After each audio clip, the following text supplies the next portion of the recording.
Welcome to Research Perch from the Massage Therapy Foundation. Short, practical insights into massage therapy research and how it can benefit your practice. Hello, everyone. This is Doug Nelson, the president of the Massage Therapy Foundation, and welcome to another episode of Research Perch. On this episode, I'm going to be talking to two researchers from the University of Kentucky, Dr. Esther Dupont-Versteegden and also Dr. Tim Butterfield. So thank you so much to both of you for joining us. And Esther, would you like to introduce yourself first and tell our audience a little background info, please? Yes, thank you for having us. My name is Esther Dupont-Versteegden. I'm a professor in physical therapy at the University of Kentucky in the College of Health Sciences.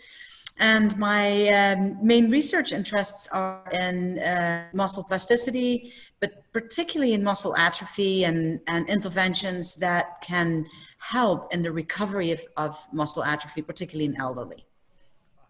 Awesome. And Dr. Butterfield? Yes, thank you. My name is Tim Butterfield, and I am a professor in the Department of Athletic Training and Clinical Nutrition at the University of Kentucky. And my interests have always been in muscle injury and adaptation to load and or recovery from injury. Predominantly always in animal models, not so much in humans until more recently. Awesome. Well, the reason that we're talking with both of you, one, because the work is so interesting, but also because we had selected to fund a research study that you guys were doing. So first, Esther, would you like to say a little bit about what that study was? Yeah, so that study was about the effect of massage, and we apply massage in the form of cyclic compressive loading, but really the effect of massage on muscle atrophy properties. So would a mechanical stimulus such as massage, could that be applied to decrease muscle atrophy and maybe help with the recovery of atrophy? But the idea that a mechanical stimulus could do that, even if there's no metabolic stimulus, which would be with resistance exercise. Right. And, again, the whole aspect of that, the whole idea is so fascinating based on the history. And we were talking just a little bit about this earlier, but this morning, just in preparation for this, and somehow, you start one thing and then you get lost down a rabbit hole, but I could not resist just reading more about the history of massage therapy from like the period between really early 1800s through maybe the 1950s, 1960s. And so much of that history is involved in what we're called the medical gymnastics, and then also the application of massage. And so much of it was remedial in the sense of, recovery and or looking at things like the application that you're interested in. And just because of your background, it was kind of interesting that I found this name, Johann Metzger, who 1838 to 1909 was probably the first person to kind of what we think in, massage about effleurage, petrissage, that kind of stuff, was probably the first person to codify that. And he was from the Netherlands, which is pretty cool, and actually started the Dutch Association for Medical Gymnastics and Massage in 1889. So, and through that, it spread throughout Scandinavia.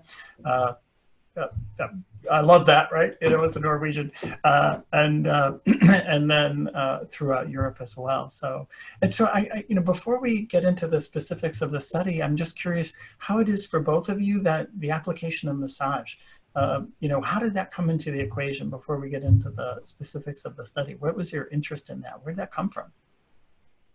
So for myself, as an athletic trainer, we are taught minimal information about massage, but we're still expected to apply it, which really is counterintuitive. But in that regard, I remember 1996, the Atlanta Summer Games, and we had these amazing sports medicine facilities, and we had all this equipment, and we waited for people to come in and use it, and nobody did. And you'd go outside to the pitch, and it was field hockey at the time, go out to the pitch, and the reason why is because every physiotherapist, athletic therapist showed up with their own tables, and they're massaging people out there on the pitch, and everybody's happy, and they're exercising, and we're like, you're all hands-on, and we're all by ourselves, really weren't getting anything done. And it was an interesting thing for me to learn at that point in time, a big discrepancy between our training and some other training around the world about how we treat and prevent musculoskeletal injuries overall. Very interesting. So that's interesting about the genesis of this and that, you know, that little epiphany moment. Yeah, it was interesting. Cool. Yeah. And that, how is it that you and Dr. Dupont-Versteegden got together, or how, you know, like, how did that happen?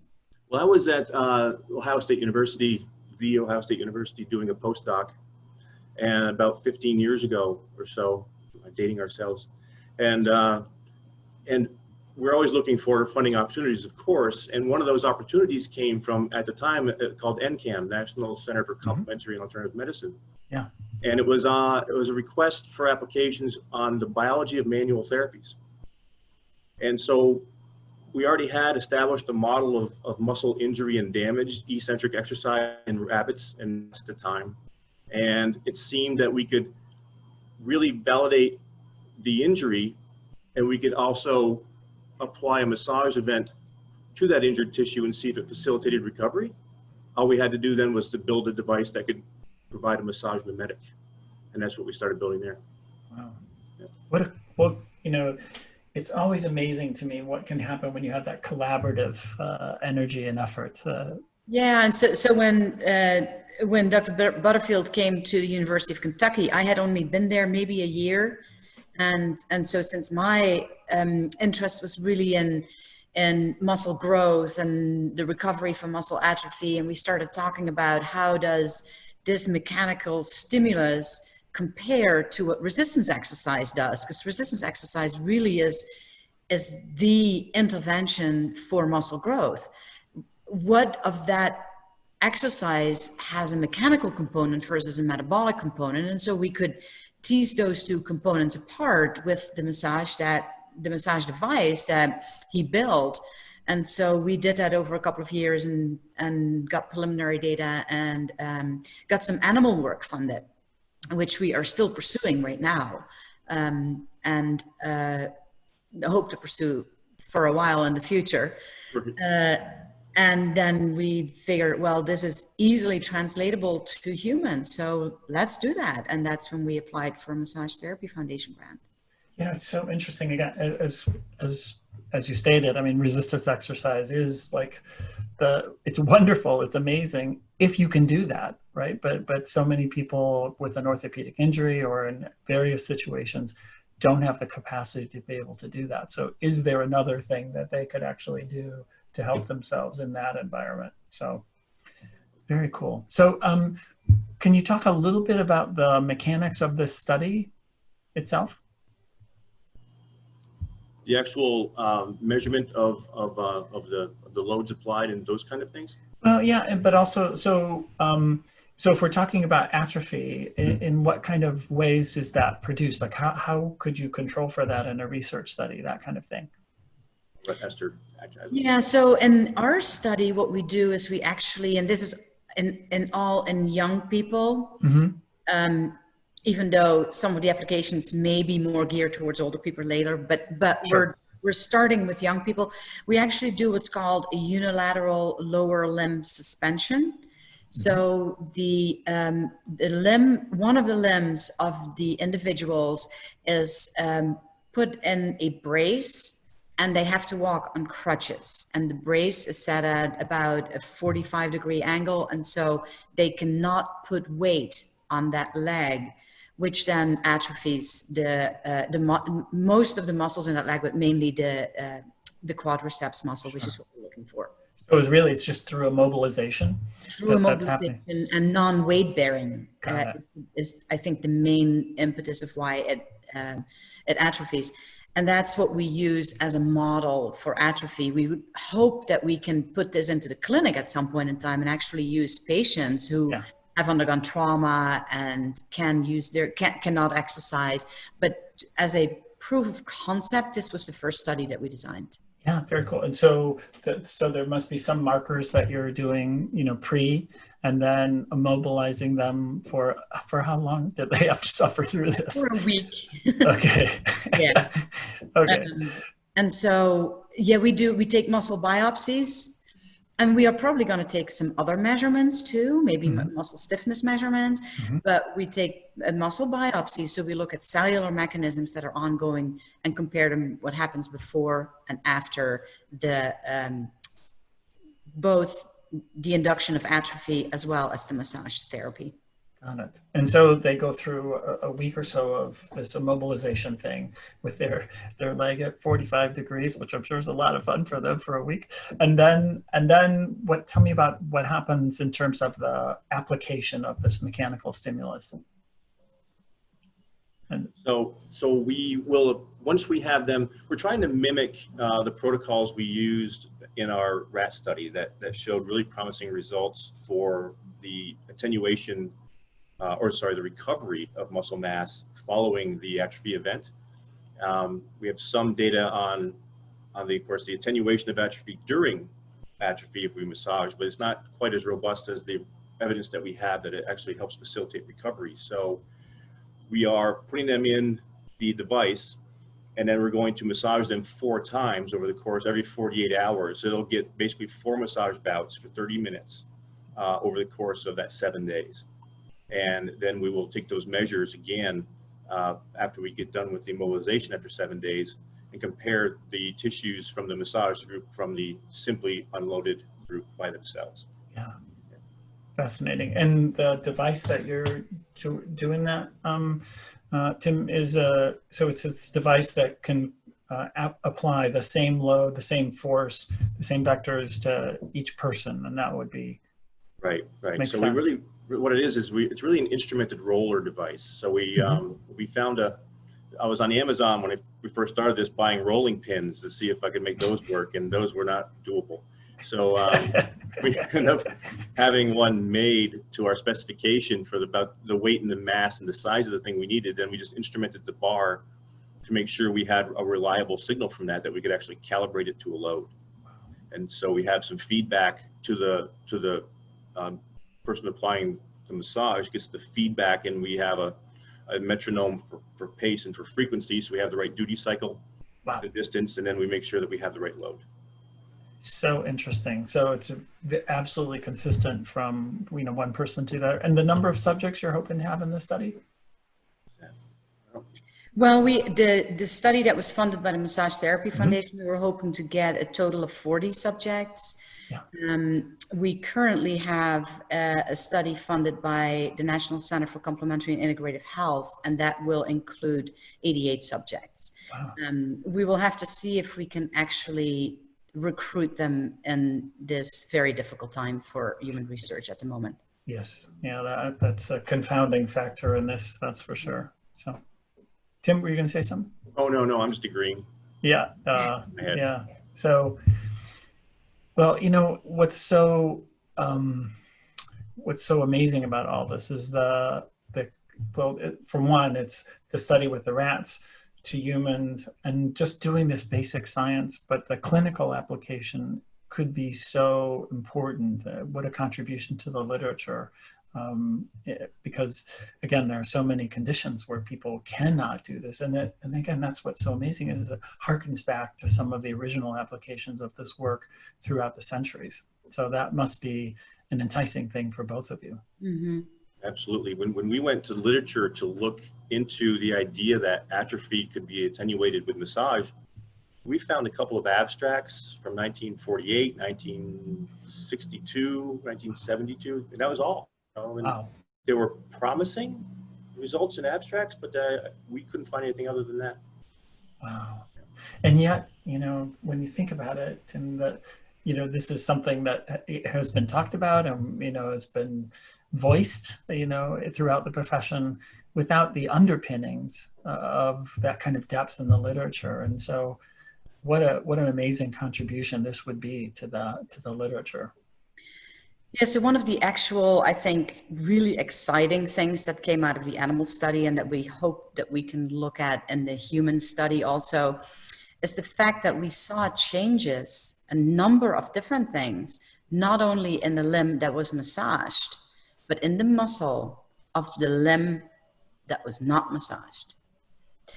And that, I think, was for us a really cool observation. You know, as a scientist, it's not when you say eureka, that's the thing you want to hear. It's, that is funny. That's what you want to hear. Exactly. So it's this idea that you can influence a muscle at a different site in the body than the site you're actually touching. And we published that in our animal work.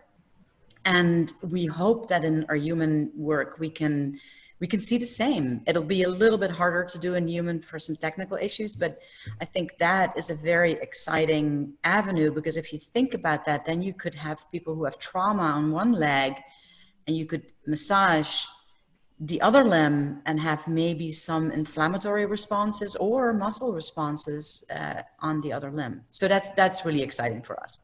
Yeah, I mean, the clinical application is just astounding. When there is, I mean, you know, disuse or atrophy for various reasons is one thing, but if there's some sort of trauma, that the leg is, you know, it's just off limits. You can't touch it, can't work with it, can't touch it, can't work with it, but can we influence it? That's a different thing, right? So, and the reason I was smiling is because I have that on a plaque right in front of me, that the most exciting discoveries in science aren't ones predicated by eureka, but by, gee, that's funny. Really? So, yeah, it's, I'm looking right at it. It's like, it's too perfect. People say that. It's because we in lab meetings, we go, well, that's funny. Yeah. Yeah, and those are those moments of suddenly it goes in a different tack, and you know, it's really true. The great discoveries are about that, and sometimes, who knows, maybe that may be an interesting avenue to pursue, and may have more applications than the original intention, and such is the wonderful world of science, right? So exactly, it's endless wonder and discovery. So great. So Tim, you're going to say something about that? Were you going to tack on? I was going to say the first, it's occurred in every single study we've done so far, this contralateral crossover effect, whatever the mechanism is. And it's interesting and odd the first time it happens. It's fascinating the second time it happens. Then it's really, really cool the third, fourth, fifth, sixth time it happens. And in every study we've done, it's almost as powerful, if not more powerful, of a response in the contralateral limb than it is in the one that's massaged. It's a whatever the mechanism is, which is we're hoping to uncover that one of these days. Yeah. Is a powerful mechanism. Yeah. So it's really exciting. And just as a clinician, you know, mechanisms are great, but if you can replicate it, I don't have to wait for, you know, Dr. Butterfield to tell me how that mechanism happens to be able to actually implement that and use that to help people. So I remember once Tim being at a conference and they were talking about a mechanism of something, I think it was referred pain, and there was a lot of arguing, and it got a little contentious. And then this one man got up and said, "Can anyone in this room," that was filled with doctors, tell me the mechanism of action of anesthesia?" And suddenly it got really quiet. And I said, "Who was that person?" And the doc next to me said, "You know, but do we still use it? Of course we do." You know, but exploring that mechanism at some point will be a fascinating thing in itself, if possible. So. Yeah, we are looking into it from two avenues. One from the kind of systemic avenue. You can't call it endocrine, but there may be factors that are secreted from the muscle that could influence other sites in the body, which to me is really interesting, because we know, and you know it better than we do because you're the clinician doing this on a daily basis, but we know that people feel better after a massage. Mm-hmm. They have all kinds of feelings associated with it, but also physical issues that are associated with it that are beneficial. Mm-hmm. Now, why, if you massage the arms or the legs, is the pain less? That's a central issue. So for us, it's this, okay, there has to be something that travels through the body that does that. It could also very well be neurally mediated, and we next year probably are going to investigate that. We have been investigating the kind of the systemic parts of it, but it's not easy. It's not very easy to do. So we're still, it's still very, very early for those mechanisms. So, and that mechanism you're saying would probably be some sort of central mechanism, central nervous system mechanism to the periphery, maybe, or who knows? I do not know. Yeah. I don't know if Tim has his money on one versus the other. I wouldn't be surprised if it's a convergence of multiple things. The fact that there's data that shows preterm infants gain weight faster if you massage them, and it's as a treatment for infection of HIV. Those types of things that seem to be essentially mediated, whether it's a inflammatory reflex response, a vagal response possibility, but then the contralateral crossover effect could be completely different. Yeah. So, right. Yeah.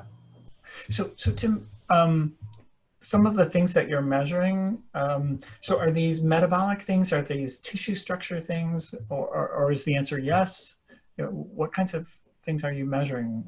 A little bit of both. I'm a muscle function person. So in down the road, we'd like to also see if the changes in size correlate to function, strength and power, et cetera.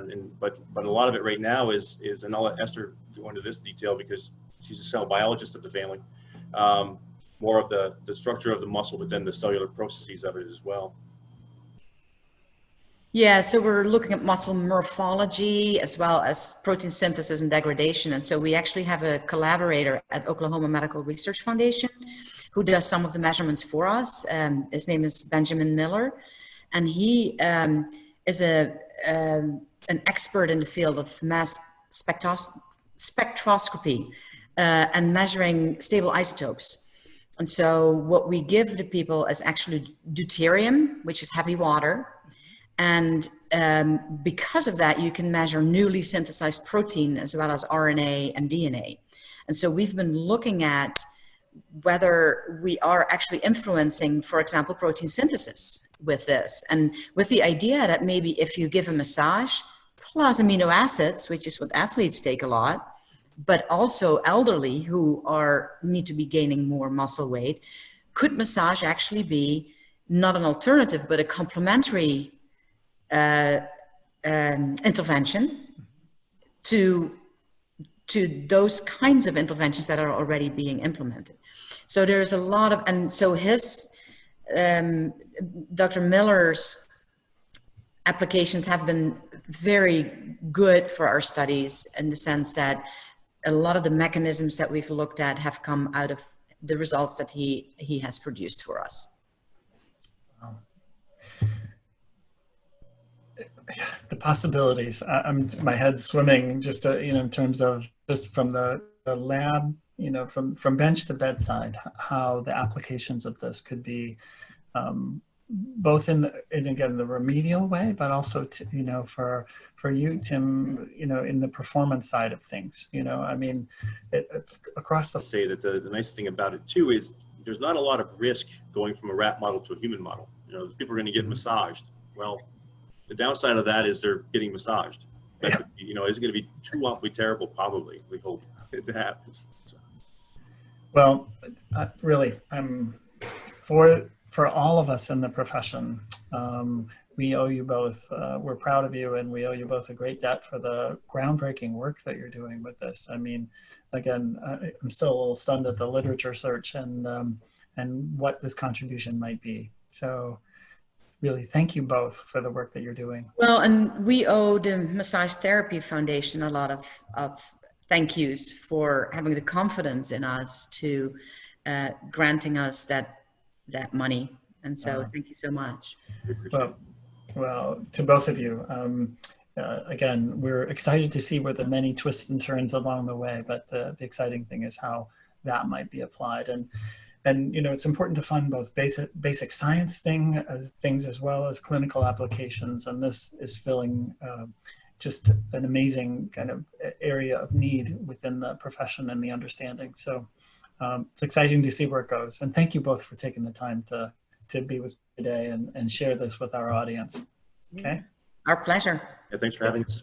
we're gonna revisit this again as the study goes on, or afterwards. It would be really fun to talk about the process and then the outcomes and where the next steps might be. Okay. Sounds good. Sounds All right. good. All right. Thanks, everyone. Thank you much. Thank you so much for watching another episode of the Massage Therapy Foundation's Research Perch. If you enjoyed this podcast, please consider donating to the Massage Therapy Foundation so that we can continue to bring you this and many other resources to increase your knowledge and improve your practice. Thank you.